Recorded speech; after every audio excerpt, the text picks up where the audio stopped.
Namaste, yogis. Welcome to the Happy Jack Yoga Podcast. I'm Happy Jack, coming at you live from Harvard Innovation Lab in Boston, Massachusetts, at the business school. And I'm here live with.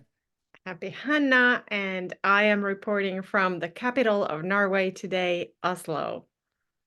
Okay, right. Might get into that later. You were intended to be in Milan, Italy today, but you're still in Norway. But we'll hear more about that because there's some interesting Plot little journey you're twists. on. There's, Yeah, there's some interesting plot twists. nice.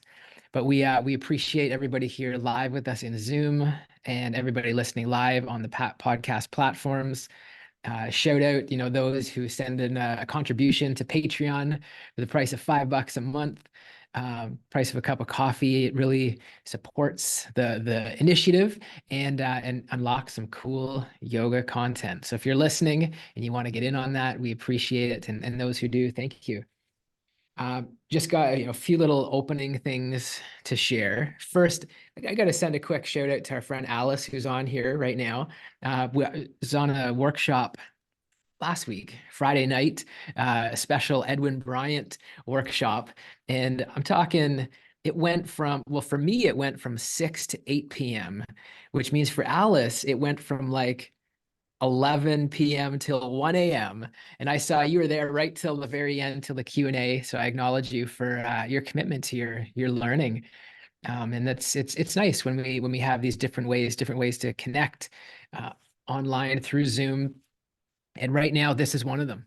This is it on the podcast.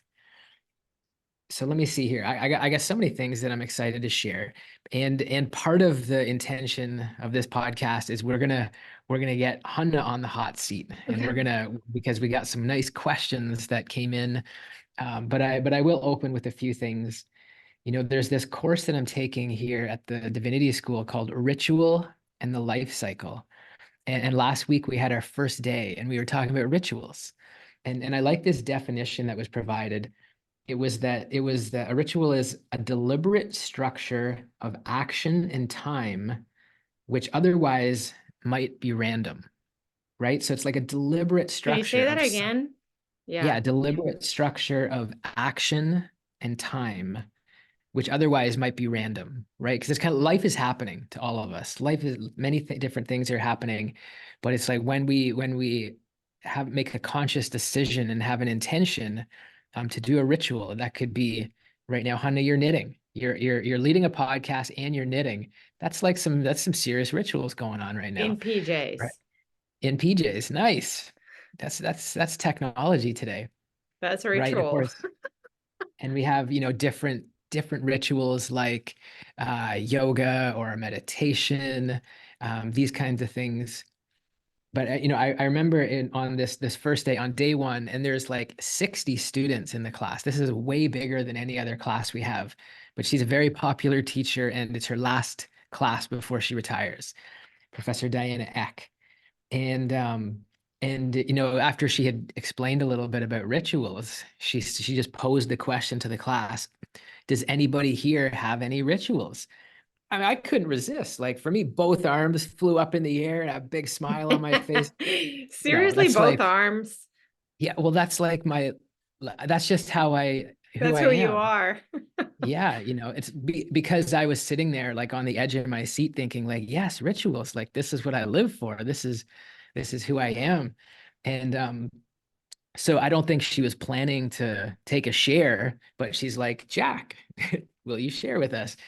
And anyways, of course, I just shared some of my rituals, but I was actually Just what I for was most context, like how many people are in the room when your arms fly up in the air? 60, 60. Yeah. But see, here's Good. why I was most impressed. I was most impressed that she knew my name. So because we had just earlier that class went around, everybody shared their name and where they're from. 60 students. And I observed her during the class and she called on 5 different people.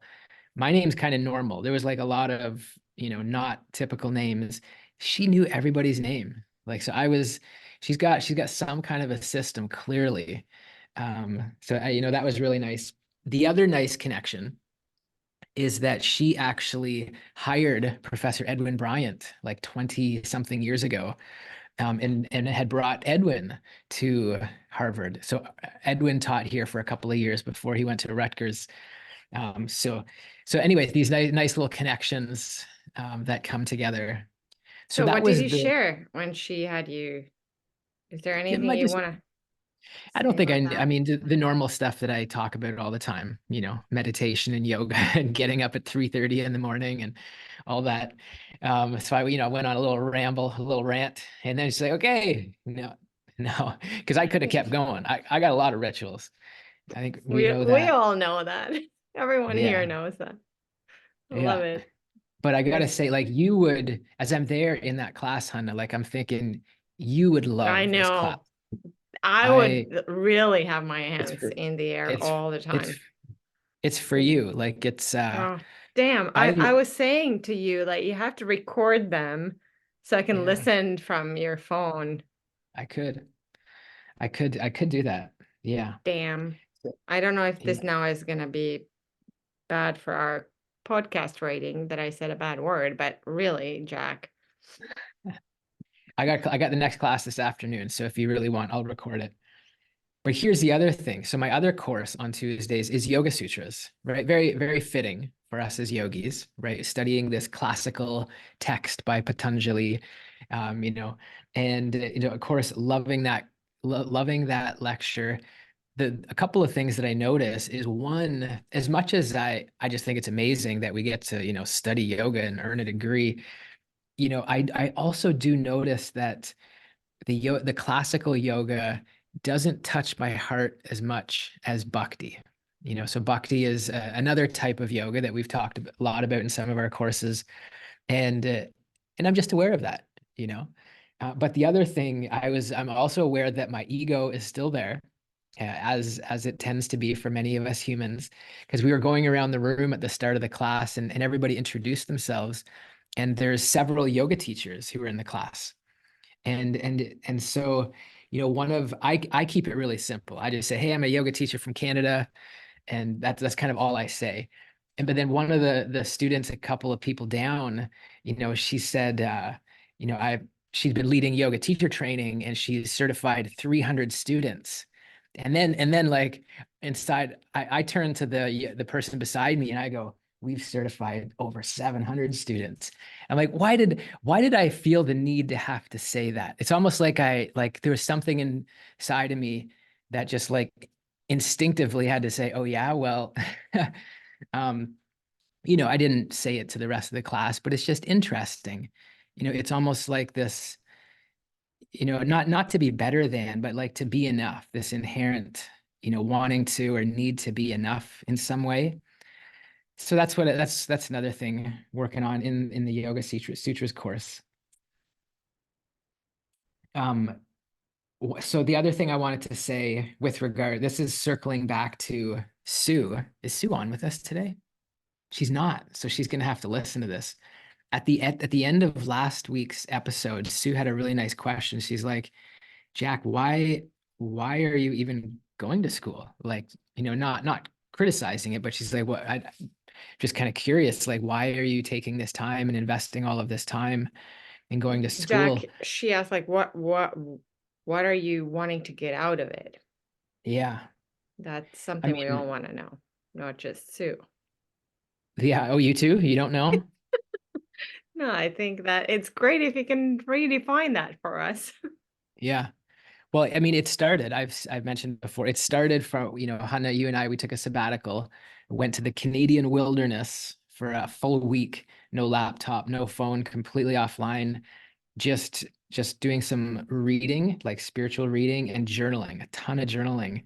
And I guess we both got clarity, but I'll speak for myself. Like I got this just amazing clarity of like wanting to continue to learn, continue to study, and because we lead this yoga school, it seemed fitting, like to continue our education so we can continue to, serve our students and serve our community.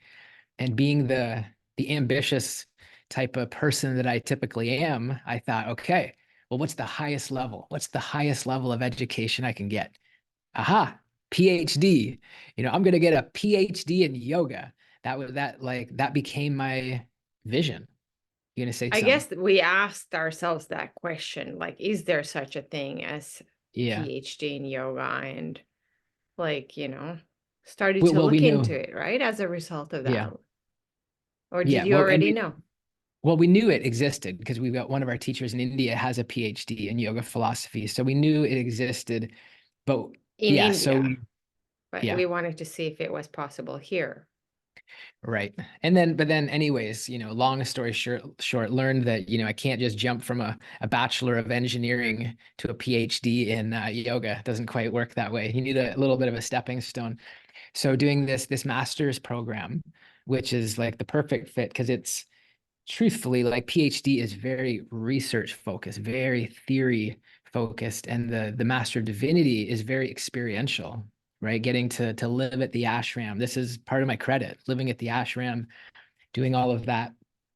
So, long story short for Sue, it's really just an opportunity to continue studying, to bring more integrity to our yoga school.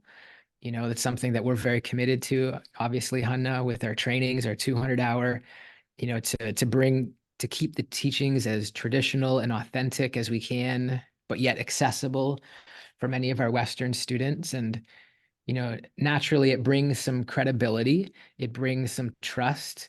But really, I mean, the main thing is we want to bring value. And that's something that um, is really at the forefront of what we do. And unfortunately, we put things like marketing and sales on the back burner, and we focus on, how can we add value and serve our community, which we think is the right thing to do.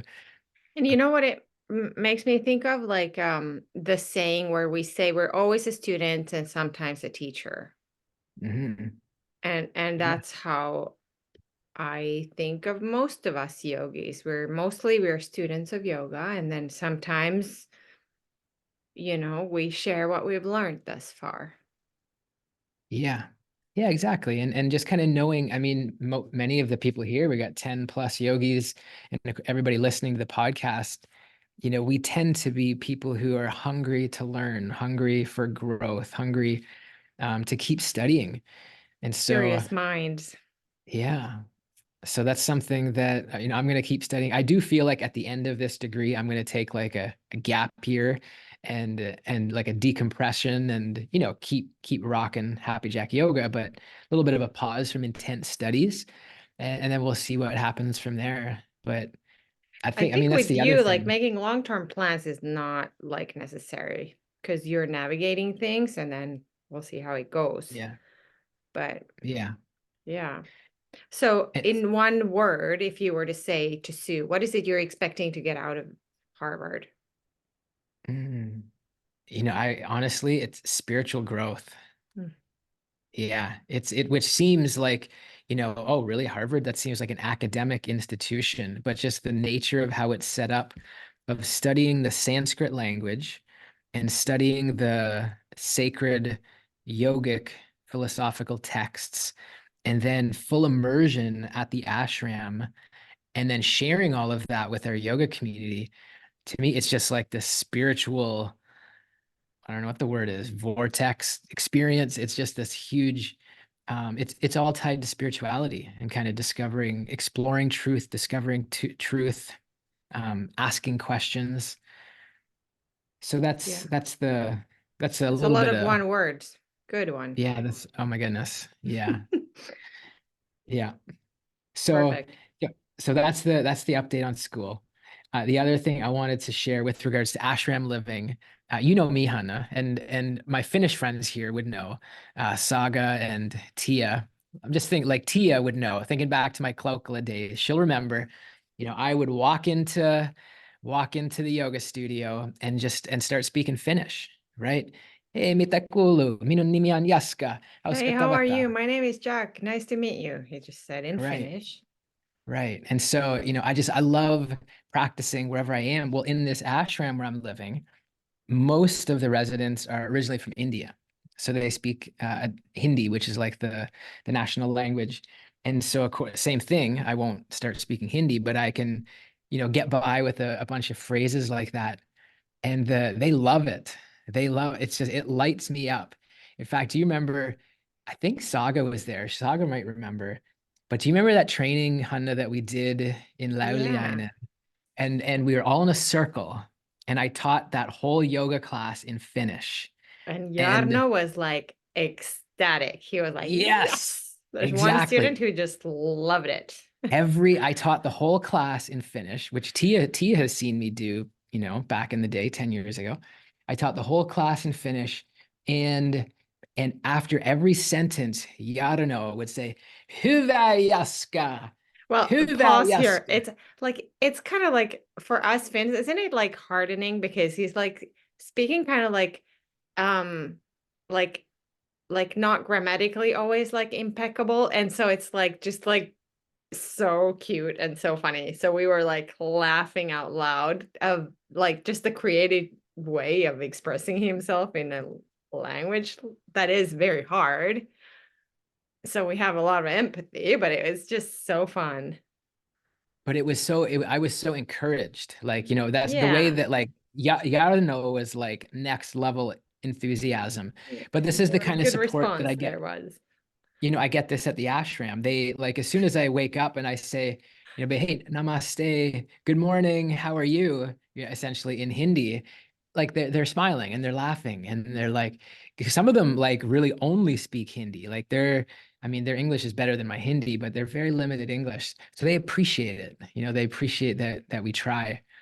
So that's a fun little thing happening there. That's on a lighter note. On a more serious note, this is probably a bigger conversation, a bigger inquiry for all of us to think about.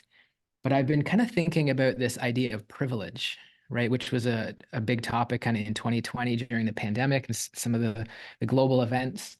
But just thinking about, privilege and the privilege that I have and asking myself why I have it and how much of it I was just born into because of the color of my skin and because of my gender and because of my nationality. And kind of in this inquiry of like, privilege be earned?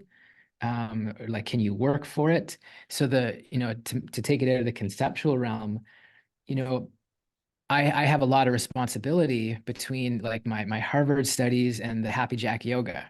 And so not only as a student at Harvard Divinity School, but I'm helping to bridge the gap and create a relationship between this yoga ashram and Harvard so that more students like me will be able to go and have this bhakti yoga experience. So that's something that I'm helping to work Like and more me white students who are not or born anybody. into the culture or Anybody totally could be, a native from India, but anybody really. But the point is like kind of a service that I'm doing for the yoga ashram is helping to build this relationship with Harvard. And then of course also another service that I'm doing is sharing what I learn at the ashram with all of you, with our students.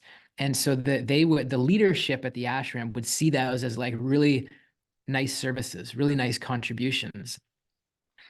And at the same time, many of the residents at the ashram that don't go to Harvard and don't lead a yoga school, right? They're young students in their 20s because they don't have those services. Well, they're washing pots and mopping floors and transferring food and they don't and have any also problem studying something and somewhere. studying. It's not like Of they're course, of only course. doing that. Of course, of course. Mm. And so, but and they don't have a problem doing that. But I guess it's almost like I little bit feel guilty. Like on the one side, it's like I don't have extra time to do those activities. And this is the service that the leadership has asked me to do. But at the same time, I'm like, is this some privilege that I have? And And and then on the one, I'm thinking like I didn't grow up with a lot of money. We grew up driving rusty cars that, you had to turn the key for a long time before the car would start. We didn't have much money, didn't get a lot of, back to school clothes and stuff like that. So in the one sense, like I worked hard to go to school and to create this yoga community, but I don't want to be blind to privilege that I have. And I guess I'm just in inquiry around that. I want to say to that, like, that's really great inquiry. And if you want my coaching, I'll tell you pick one of the pot washing, you know, Mhm. slots and feel like I'm sure you could schedule that in if you really wanted to and see how that how that feels. But the other thing that I wanted to see, I'm looking in my notes, but I can't find it right now. But one of the things I learned in my psychotherapy training just now was that um like sense of affluence is not dependent on how much you earn or what you have, but the social context that you're in. So if you live in a reality where everyone has similar access to privilege as you do, then it doesn't feel like a privilege. But if you're maybe somewhere where everyone earns the double as you, then you might feel that you're poor and have less access. Does that make sense? Yeah. Just Yeah, as I a see what you're saying. general, like Yeah. psychologically, I think that's how um sense of like affluence and all of that might be also impacted. Yeah. And now looking back at like what you were sharing about your childhood, maybe you had the feeling that other people had other things, and that's how you notice, right? Yeah. I really like that. I really like what you say, that invitation to choose one service, because that's kind of been suggested. Not required, but it's like, hey, like if you could just pick Saturday morning, and if you want, you can do like the food transfer, like bring the food from the kitchen into the lunchroom, and take a half an hour time slot once a week. I think it's really good, because I'm, even though it's not expected, I think because I feel a little bit guilty, that tells me that I'm a little bit out of integrity, and that I could contribute. And of course in my head, that all my defense is like, well, I'm not lazy. I don't go on social media. I'm like always working or studying. But the fact that I feel a little bit guilty, I think, is a good sign that I'm a little bit out of integrity, and this is something that I can do. Yeah, I I think accept. that's a good, yeah, a good like inquiry to be in where and see what is right for you and where you feel that you can contribute and it feels right and good outside of your comfort zone, because all the other things you're doing are within what you choose and what you want to do, like the Mhm. type of happy jack yoga service and all that, Yeah. right? Nice. Cool. Well, thank you. Thank you for that. But I don't want Um, it to get lost in your mind about the privilege conversation, because I noticed you focused only on the first thing that I said, and then the second thing that I said was that yeah. your understanding of your own place or level of, I guess, abundance doesn't depend on how much you actually have. It depends on what kind of social circles you're part of. Isn't that interesting?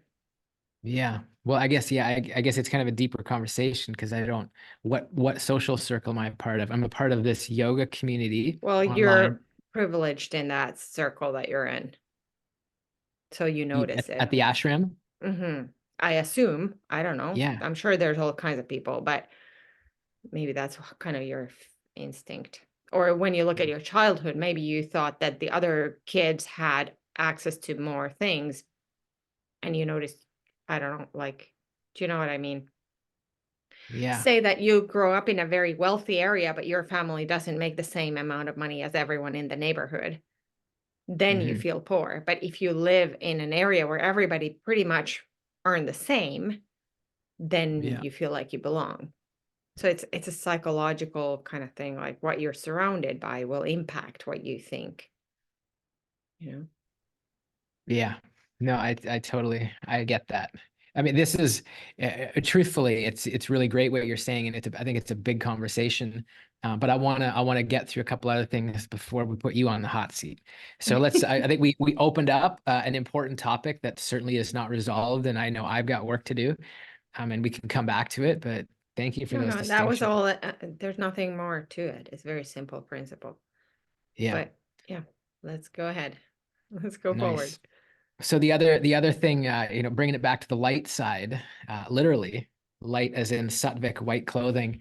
What is that Murphy's Law? Like, is something like if something can go wrong, it will go wrong, something like that. I traditionally wear dark clothes, black clothes, but I'm slowly transitioning to this more Sutvik white clothing. And last week, a week ago on the podcast, I had my green juice and I the lid was off and I started shaking my green juice and it went all over my white shirt. I've never done that before. Certainly never done it with like a black shirt that didn't matter. But wearing my white shirt, I did that. And then here just a couple days ago on Sunday, I was wearing this same outfit, right? The white pants, the white shirt, and sitting down on the floor eating breakfast with the other yogis and and spilled, you know, uh what do you call it? Anyway, the vegetable curry sauce, like orange sauce all over the ankles of my pants. Like I've never spilled food. I never spill food on my black clothing. Like, so why, like the first time that I ever spill food on my clothes, it's got to be when I'm wearing white. But anyways, I got a solution. See, back in public school in the 1980s, we used to simply tuck our jogging pants into our socks. So now I just wear my wool socks and I pull them up nice and high over top my jogging pants, and then you can't see the orange stain. So it's We it's are a good so move. happy to know this, Happy Jack. Your life hacks are Yeah, just incredible. yeah, yeah. I Yeah, washed. It didn't come out. Like it didn't come out in the wash. So this is the solution, and this it is how we're works. doing it. Put something Yeah. else on top of it. Thanks for But sharing. it shows Quite how the life much hack. it shows though how much I care, like what people think, or whether I'm here trying to impress anybody, right? Walking around Harvard, and if I look out now at the innovation lab at the business school, people are like wearing like suit jackets and kind of nice, and I wear my wool socks pulled up over top my jogging pants, and I'm Avoid okay with that. stains. Nice. I can't see the stains at least, but yeah. Nice work. Last last thing on the ashram. Every morning we start with chanting these mantras, like really coming together in this beautiful mantra meditation. And I think it was yesterday. Yeah, it was yesterday. And like it starts at 4:45, and there's always somebody who's leading it, but nobody had stopped, had jumped in to start leading the mantra yesterday. And so I just started. I just like spontaneously started. But I didn't think this through, because then I realized I have to lead the chant for about 35 minutes, a call and response. So I really didn't think it through. I just like, I knew the first couple of sentences, then I went over and grabbed the binder. But it was a really nice experience. Um, but I did notice that, I was in my head a little bit. Not that it was bad, but it's like almost like when we don't know the lyrics or we don't understand the lyrics, or we're doing something for the first time, maybe as yoga teachers, right? The first time that you're teaching a yoga class or you're in front of students, might we can be in our heads a little bit until we get the practice.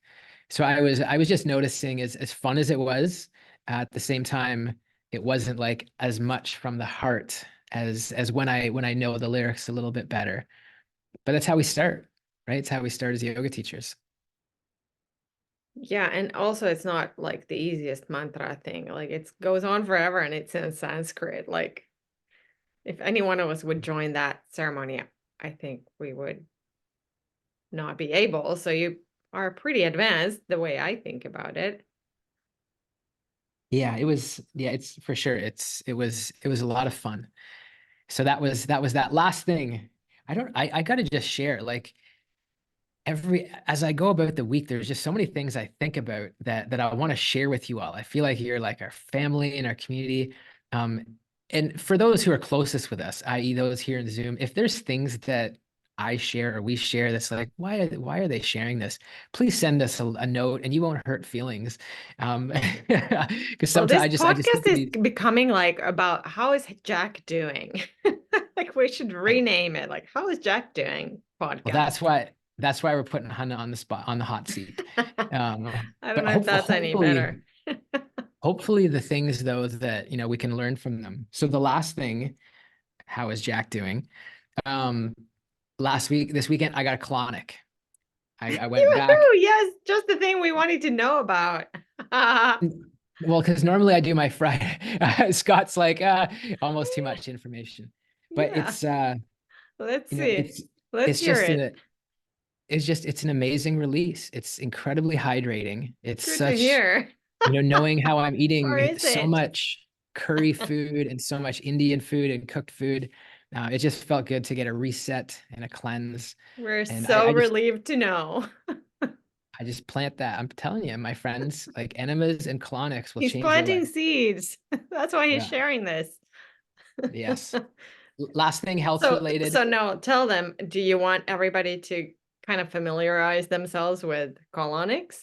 Is this why we are hearing about your good release?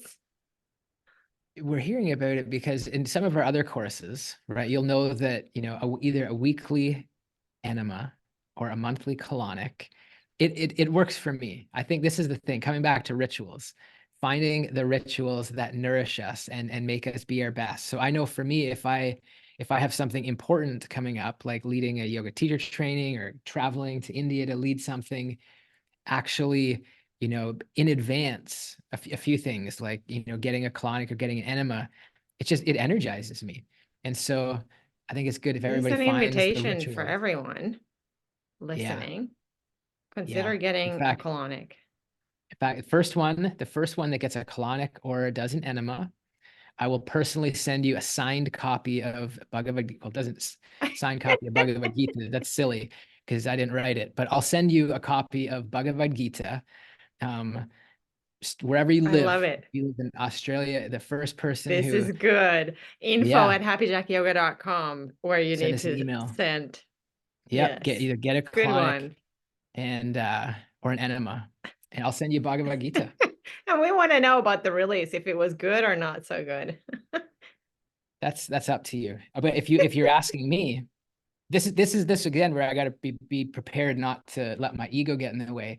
But every time without fail since 2012 that I've been getting colonics, the It's colon a good hydrotherapists are release. blown away. They're like they can't believe how healthy and how good I release and how good my We're system works. so relieved to know, Happy Jack. Thank you so much for sharing. We now know what this episode is going to be called. Okay. Well, I'm just saying, if The you want happy release. if you want to know what my practices are, I'll let you know what I eat. I'll let you know all the stuff if you want to I get love it. Thank you good so much for release. sharing. Let's move forward. Got it. All right, last one. I mentioned briefly last week that I had a bit of an injury and I'm working with it. Like it's an inner groin, front hip flexor. I'm going to see a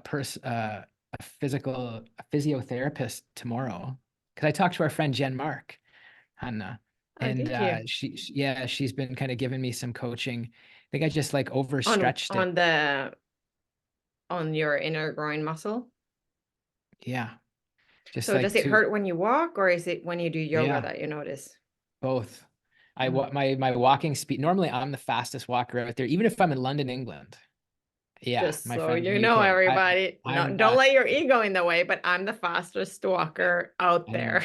know, I know. Harvard campus, you see a white like arrow pass by? That's The Happy Jack with his wool socks pulled up to his knees. My blue wool socks. Yep. We But the want point being, a video documentation and all of that. I hope you sure. can provide. But the point being though is now like I've slowed right down and it Oh, hurts a good. little bit. There's borderline limp, like after too many steps in the day. Like and you're laughing at me Borderline because I'm limp. I limping. don't mean to laugh at you, but Seriously, it maybe hurts. that's the name of this episode, Borderline Limp. I love it. Well, that might not come across right, but yeah.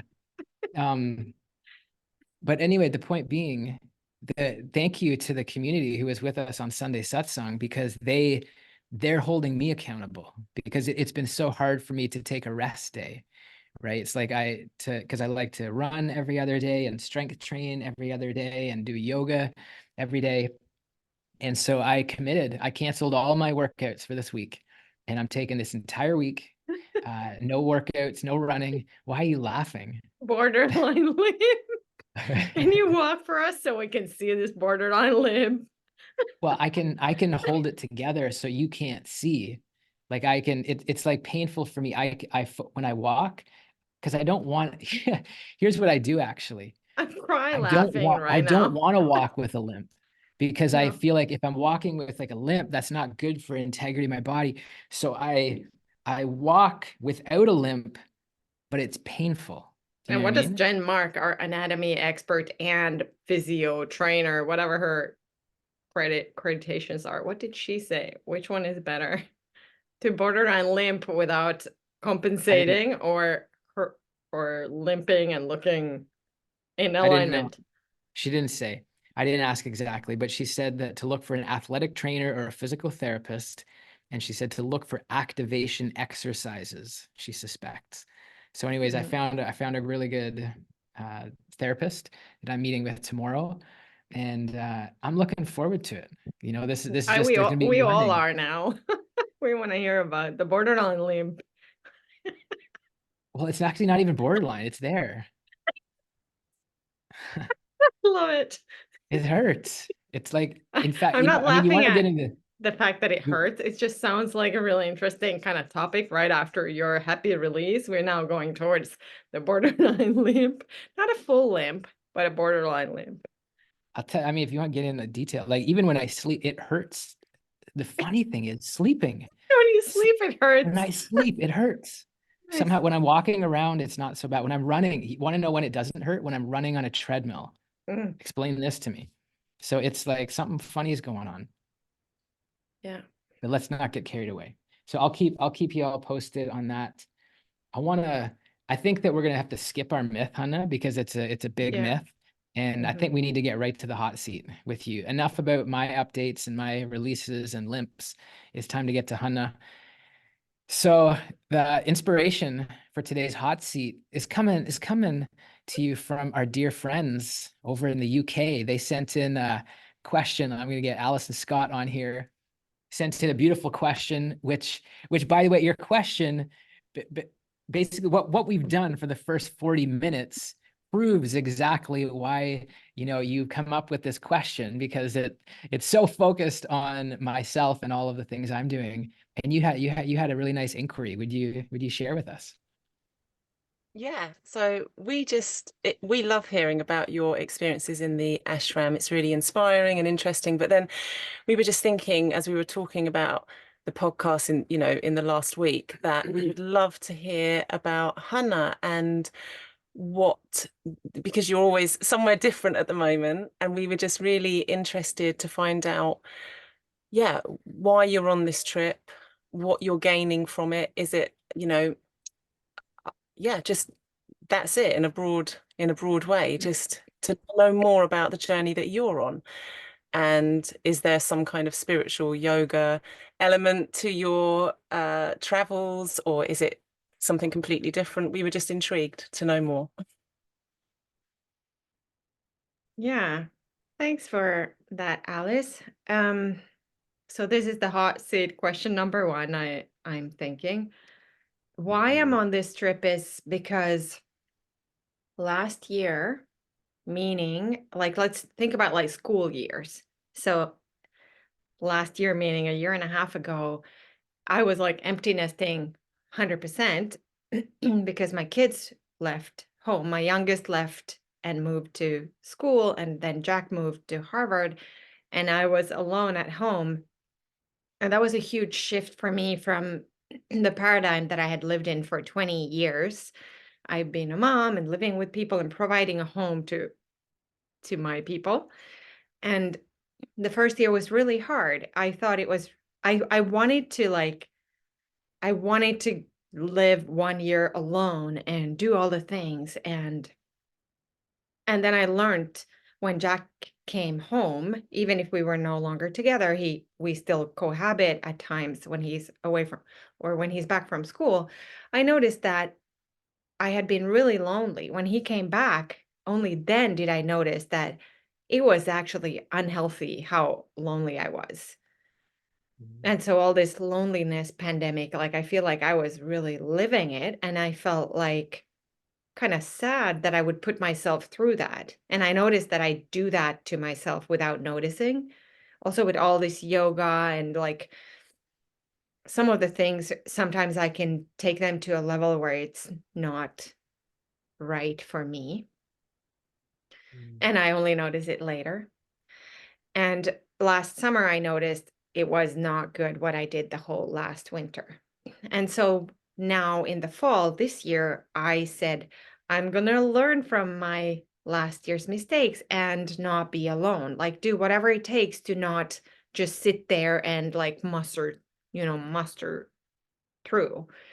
And so then also it happens once you open your heart and your system, then suddenly one of my best friends asked me to join her to Italy. We both lived in Italy many years. She's someone who took our training in 2017 in Mexico, a Texan girl. Her name is Regina, and she lives in the UK. And she now leads programs in Italy for women for fun. And I joined to help her, and I'm saying help her with air quotes because it's so much fun that I don't know that it helps anyone but me.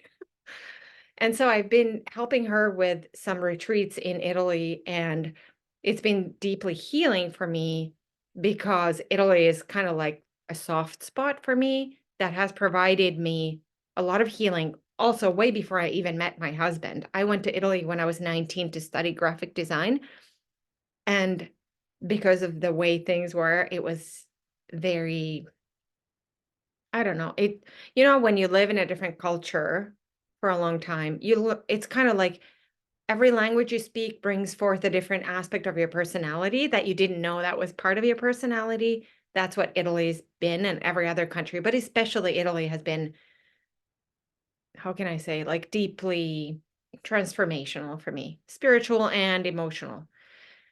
And so You to should go back, you should mention though as well, like your husband, that's where he passed, because I don't know if yeah, everybody knows. I met my husband in Italy and he died in Italy, and I wasn't there when he died. And of course, I've been to Italy many times since he passed because my babies were born in Italy. And after my husband died, I lived in Norway, so it wasn't that far from Italy. I would bring my kids for every summer vacation to different locations in Italy. And so it's been part of the system always. And I feel like it's one of maybe my home in terms of like my adulthood. I kind of lived in Italy. So our family was shaped in Italy with the Italian system. I learned how to cook because the doctor teaches you how to cook when you have a baby. Like all of that happened in Italy. So my world was like in that paradigm for so many years. And so now going back to Italy without babies, without grief-ish, without that type of agenda has been, and also like without that, plus all of the spirituality that has kind of been the consequence of losing someone, like learning about death and grief and coping all these years. Now it's in 2 months, it's 17 years that I'm a widow, and so a lot has happened in those 17 years. And when my husband died, we were supposed to move back to Italy. And that's why he died, because he was driving one of our cars down and I was stuck in Norway. So Italy, you can imagine, is a kind of a soft spot for me, as is Norway, because then I stayed in Norway, even though I should have been in Italy. So kind of complicated and extremely emotional. So being both here and in Italy has been uh, healing. And I was thinking about it. And now I'm in Oslo. So where we used to live is like 2 hours south on the coast in kind of here in Norway. And I've spent the last 2 weeks there. Last week, if you saw me on the podcast, I had just come home from the graveyard. So I was like, Jack and I were like 5 minutes before we hit record, I was like weeping because sometimes that is the impact of going there. Not always, but sometimes. And I didn't want to kind of have that kind of conversation on the podcast. So we kind of decided that I wouldn't, maybe like Jack wouldn't ask me questions that would lead me there because it would maybe be difficult for listeners, because it's hard to kind of share that aspect sometimes, especially if you're like navigating it. So some of you noticed that I wasn't really in the sharing as much. So this is why, because of my empty nesting gone wrong, I now have decided that I'm gonna do the things, because now I am freer than last year. And and the and the impact spiritually is that when I am in Italy, at least in the fall, I spent a month and a half in Italy, going to different places, and also to Liechtenstein, which is where I also lived. It's been extremely spiritual because I am not Catholic, and I've been practicing more yoga, so that type of spiritual traditions all these years. I didn't know that the the spirituality that is available there, and maybe I'm more open, less guarded right now. It has had a deep impact on me that I'm very grateful for and don't know how to explain, but similar to India, let's say, if you've ever been to India, it's something that like that is alive in me all the time. It's not like you go to India and then you have an experience and then you go home.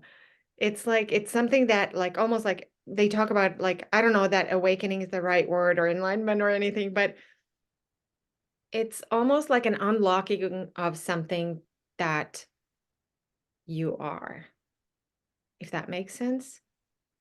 And that's why I think like religion can be, or maybe was, the first form of self-help, because it changes you. And it's not, for me, it's not, as far as in my experience, it hasn't been tied to a certain type of religion or a certain type of, actually, it's not religious, it's spiritual, maybe. I don't know. And I am someone who did not have any interest in this type of topics before my husband died, just to kind of like, I don't think that there's there's anything special about me. It's just how life seems to be evolving. And Mhm. to share about, do you have another hot seat We do. question? We do have another excellent one. That was an amazing question and a beautiful response. Do you, Scott, Alice, any follow-up comment that you want to share? No, just that was really beautiful. And I just Yeah.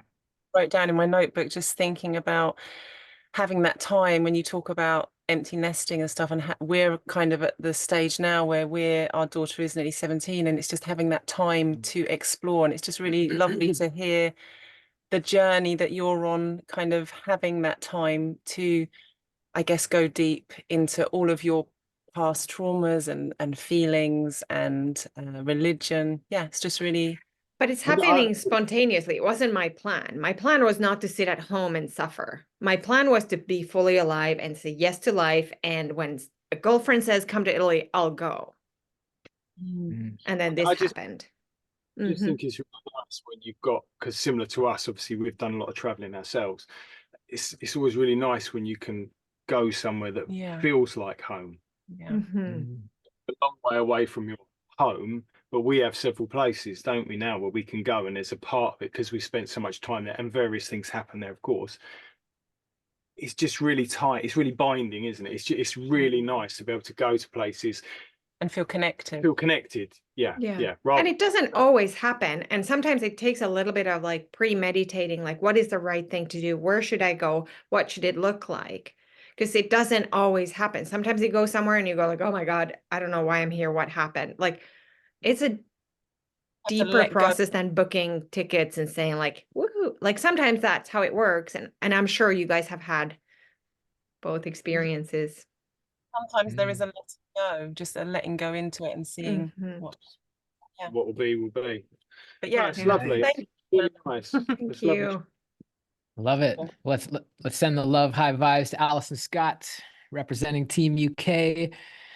Thank you, and beautiful response, hun. I'm really happy. I was so happy to see that email from Alison Scott this morning, and I know, you know, we want to hear more and more about you and this incredible journey you're on. But that being said, Wendy, can I bring you on spotlight for a sec? Because you got a nice question. I'll just, since you're here live with us, would you pose it to Hannah? Um, Hello, Hannah. I love watching your travels. I did notice that you got to visit a lot of beautiful churches. It did look like they were Catholic churches. A lot of pictures of or statues of Jesus, iconography of Jesus and Mother Mary. So I guess my question is, has your relationship with Christianity, with Jesus, Mother Mary, and just your spiritual practice in general coming from like the yogic side, has it changed and how has it changed?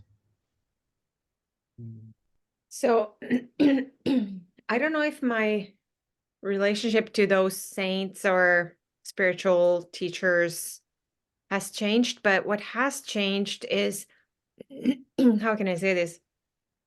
The experiences that I'm having, and they're not self-initiated, other than that I go to, because I feel drawn, sorry, to a church, or, because they're everywhere in Italy, or where my friend in Liechtenstein told me that her brother, who had just passed away, he would want to go to this chapel, or I don't know if that's a word in English, but a smaller place with a saint. I would just feel drawn to go to those places. And then when I sit down, it's almost like something happens. And it's not because I want something to happen. It's not that I'm asking for anything, but it's almost like healing experience. Like people go to sacred locations to receive healing. Maybe somebody has a diagnosis and then they experience a miracle. That type of things happen. And then those experiences stay with me. So that has changed. That I never had before. And I don't know why that is, if it's because of yoga or if whatever it is. And then it's almost like kind of like a conversation we might have. Like we will now, after a couple of minutes, we'll close this down. Everybody goes home and starts to think about like what happened and what was my experience, but heightened because of those places. I think they are sacred, and there is certain type of energy and gold and visuals. Like it has an impact on me, and that has changed. Mm. I love it. Yeah, there's so much I think there's so much in this question, this conversation. In fact, our myth today, which we're not going to have time to cover, was around, is yoga a religious practice? And I just want to acknowledge you, Wendy, in the course last week, the question that you asked and the vulnerability that you shared with and the inquiry that you're in and the just commitment that you have to truth and your path as a Christian. I feel like there's such important conversations here, and I want to continue this. So if you join us on another week, or please, I want to continue this conversation. Yeah, because there's some things that have happened to me this past week with regards to my relationship with family and Christianity, and I think it is like all this beautiful opportunity. But thank you for asking that. Let's send so much love, high vibes. Xenia, Ohio, in the house representing. Yeah. Nice one. Yeah, it's true though. I totally get what you're saying. Like whenever we see your Instagram stories, Hannah, like the beautiful pictures of Jesus and Mother Mary and the churches, and it's nice that you have that love and respect and appreciation for just how beautiful it is and how spiritual it is, and you capture that and share it. And a lot of it is like, I realize that I'm a really privileged individual to be able to do all of this, but a lot of it is also like, and I don't want it to come across as like complaining or whining or anything, but a lot of it is also tied to vulnerability and grief, and the the vulnerability of life and my own heart. Like I am I don't know if fragile is the right word, but I'm receptive. Like I'm not guarded, or and then a lot of it is also semi-painful, if that makes sense. Mm. So it's not just, woohoo, here I am, bliss, bliss, but it's also in a relationship to kind of like, I don't know, if we think about like Jesus as an example of someone who suffered, like we can all relate to that, or Buddha talk about suffering. Like there's some thread there that, you know, we Mm. we're drawn to these things because we might be hurting or navigating things, trying to figure things out. And sometimes that's not so celebrated in our rational world, and we don't want to talk about it, or we do, but it doesn't come across right. So I just want to kind of mention that it's, I don't know, it's both and. Mhm. Yeah. Nice. Mhm. Love it. Well, thank you for opening up and sharing with us. It's nice. We want more of this. We want more of the Happy Hanna in your spiritual journey. And yeah, it's very heartfelt and Thanks for touching. listening. Yeah, thanks for just being so open. Our friends, thank you for listening in. Those who are live with us, the 10 yogis around the globe. If you want to stick on for a moment, we do a little debrief and celebrate you and say hi and receive feedback. You're welcome to stay on for an extra couple of minutes. Those who are listening, Spotify, Apple, if you want to come and see our faces and see our white clothes with food spilt on them Stains. and all of that good stuff, email us info@happyjackieyoga.com and we'll get you the link. But until That's then, good. my friends, till next week, make it an amazing day. Namaste. Namaste. Mm.